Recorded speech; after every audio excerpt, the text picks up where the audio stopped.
दोस्तों वापस एक नई वीडियो में आपका फिर से स्वागत करता हूँ। आज मैं पढ़ाऊँगा क्लास 10 का विज्ञान, है ना, विज्ञान का, जीव विज्ञान का यानी बायोलॉजी का मोस्ट इंपोर्टेंट 30 प्रश्न है ना। मॉडल सेट 2022 का है, मॉडल सेट 2022 का है और इसके बाद मैं करवाऊँगा 2023 का, है ना भाई साहब।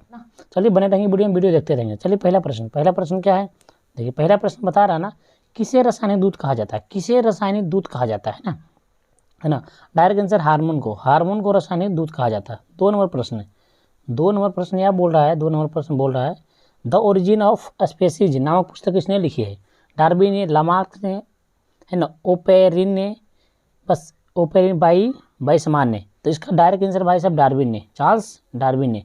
2 का सही आंसर भाई साहब ए, 2 का सही आंसर है ए। चलिए थर्ड नंबर प्रश्न ये बोल रहा है। चलिए 3 नंबर प्रश्न क्या बोल रहा है भाई साहब, 3 नंबर प्रश्न यह बोल रहा है नाभिक यानी न्यूक्लियर शब्द किनके द्वारा दी गई है, यानी नाभिक शब्द किनके द्वारा दी गई है, नाभिक शब्द किनके द्वारा दी है। राइट आंसर रॉबर्ट ब्राउन ए में। रॉबर्ट हुक ने कोशिका का खोज किया था, है ना, मृत्यु यानी मरा हुआ कोशिका में खोज किया था, है ना, 1665 ईस्वी में मृत कोशिका को खोज किया था। अगला प्रश्न 4 नंबर प्रश्न है पौधों में भोजन किस प्रकार में जमा होता है, पौधों में भोजन किस प्रकार से जमा होता है, पौधे में भोजन किस रूप में जमा होता है भाई साहब, है ना। तो इसका राइट आंसर सी, स्टार्च के रूप में। अगला प्रश्न 5 नंबर प्रश्न, पुस्तक दी माइक्रोग्राफिया किनके द्वारा लिखी गई है ना, किनके द्वारा लिखी गई है ना, रॉबर्ट हुक के द्वारा। टू द पॉइंट आंसर भाई साहब, कोई बकवास नहीं। 6 नंबर प्रश्न बोला पौधों और पशुओं की कोशिकाओं का वैज्ञानिक अध्ययन क्या कहलाता है।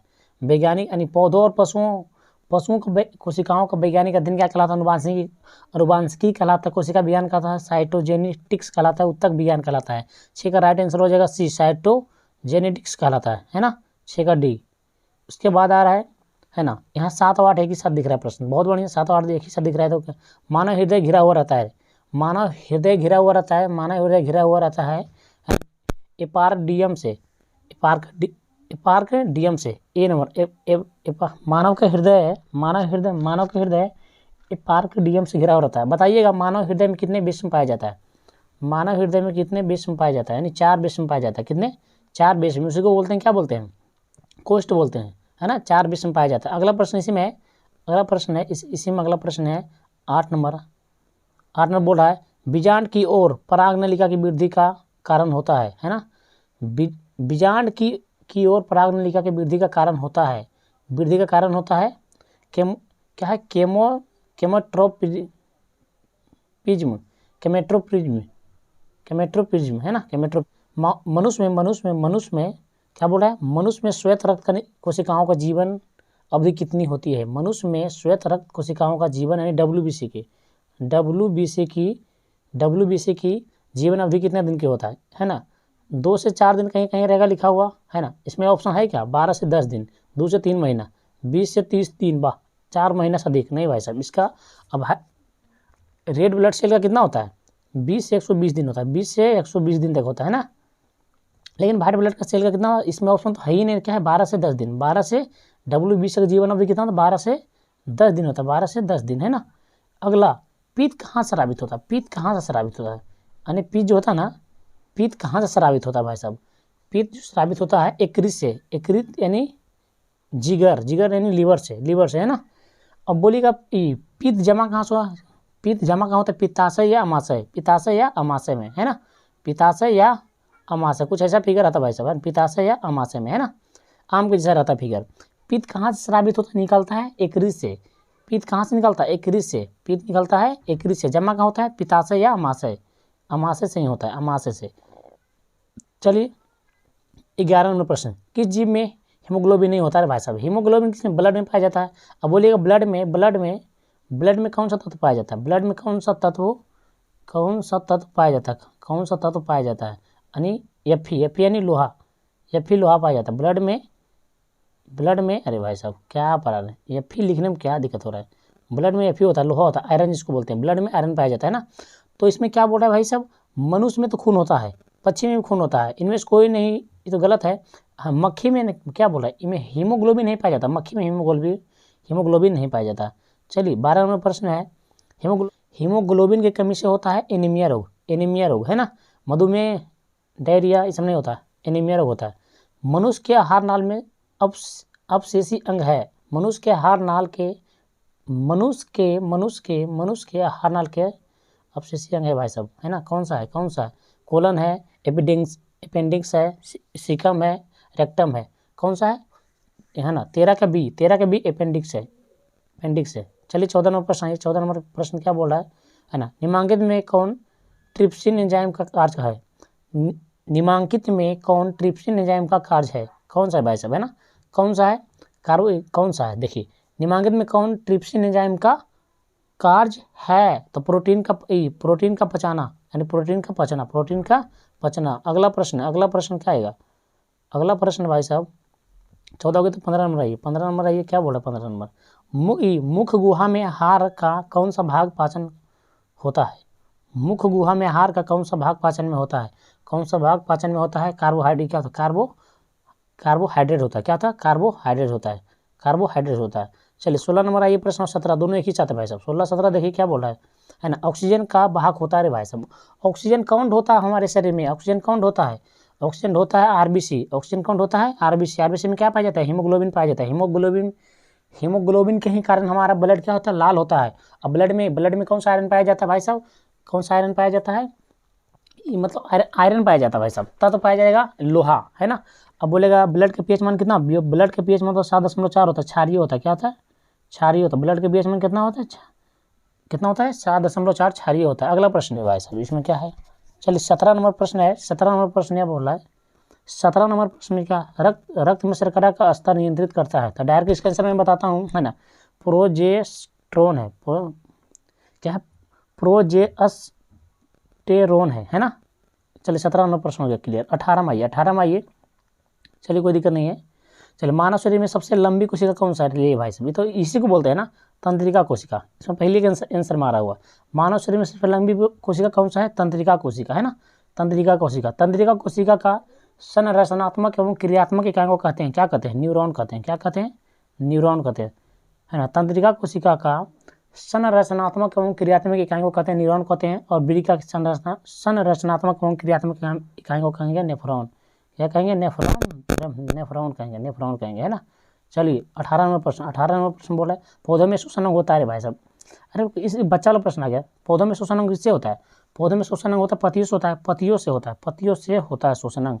अच्छा मनुष्य में श्वसन अंग कौन सा होता है, दिल से होता है। जितने भी स्तनधारी जीव होता है जो अपना बच्चा को जन्म देता है, दूध पिलाता है ना, वो लेता है अपना किससे लेता है, फेफड़ा से लेता है। अच्छा रक्त को शुद्ध कौन करता है, फेफड़ा करता है। रक्त को शुद्ध कौन करता है, फेफड़ा करता है। निम्न में स्वपोषी कौन है, अरे स्वपोषण खुद से अपना पोषण करे, खुद से अपना, है ना। चलिए 20 नंबर का ये हो जाएगा, हरे पौधे किसी के बाद निर्भर नहीं रहता है, सूर्य के प्रकाश से लेता है भाई साहब, है ना।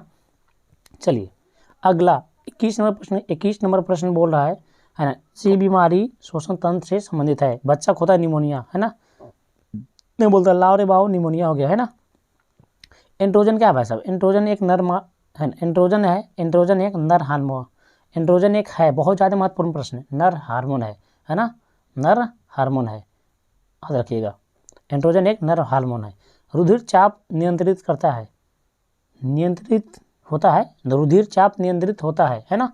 रुधिर चाप नियंत्रित होता है, थाइमस द्वारा होता है, थायराइड द्वारा होता है, एंड्रिनल द्वारा होता है, ब्रिशन द्वारा होता है ना।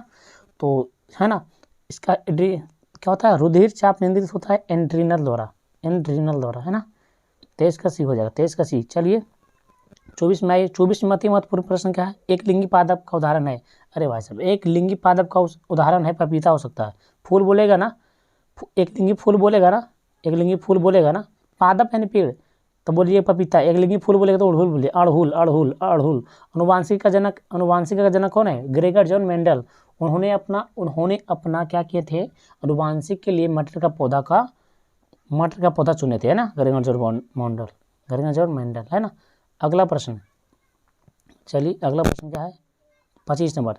निम्न में से कौन सी मादा जनतंत्र का भाग नहीं है, मादा का नहीं भाग है, गर्भाशय था ये है भाई साहब, है ना। अंडाशय है, गर्भाशय है ना। डिंगवाहनी भी है, डिंगवाहनी भी तीनों है, तो कौन नहीं है भाई? शुक्रवाहनी पुरुष में होता है, शुक्रवाहनी पुरुष में होता है, नहीं पूछा है ना तो शुक्रवाहनी हो जाएगा।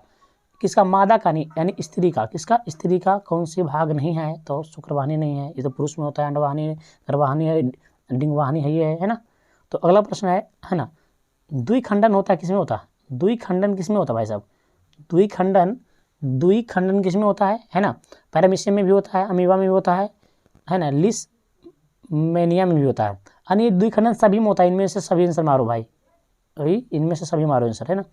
टेस्टोस्टेरोन नामक स्रावित होता है, अरे भाई साहब पुरुष में पाया जाता है ना।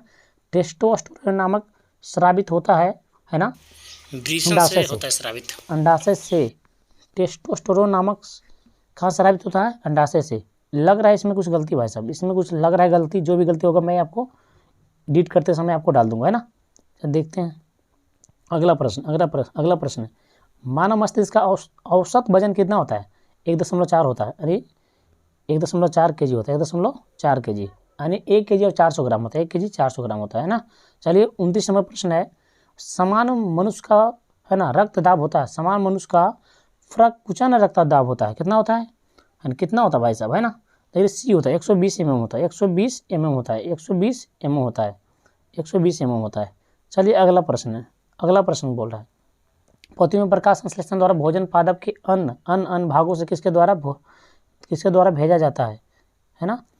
पतियों में प्रकाश संश्लेषण द्वारा भोजन पादप के अन्य भागों में किसके द्वारा भेजा जाता है? फ्लोएम के द्वारा। भाई साहब क्या बोल रहा है? भोजन जाएगा तो फ्लोएम के द्वारा, है ना।